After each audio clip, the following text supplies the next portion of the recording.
Donald Trump peut respirer.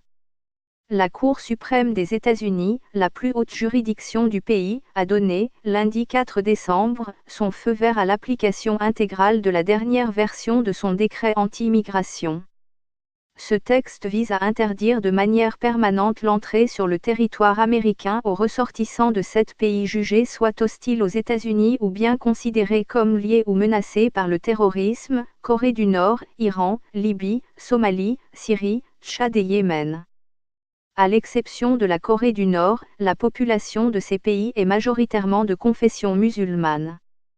S'ajoutent également à cette liste des responsables vénézuéliens.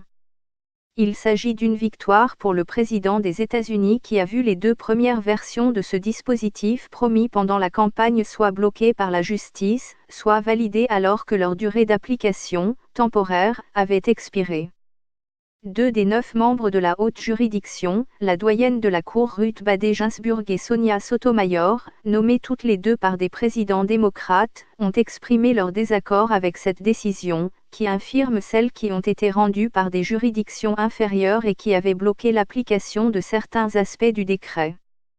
L'Attorney général des États-Unis, ministre de la Justice, Jeff Sessions a réagi en estimant que cette décision est « un succès substantiel pour la sûreté et la sécurité du peuple américain ».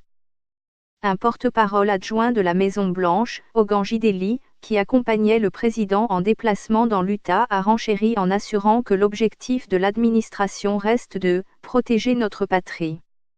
Donald Trump, alors candidat à l'investiture républicaine pour l'élection présidentielle, avait évoqué pour la première fois un ban visant spécifiquement les musulmans au lendemain de l'attentat de San Bernardino, qui avait fait 14 morts en décembre 2015.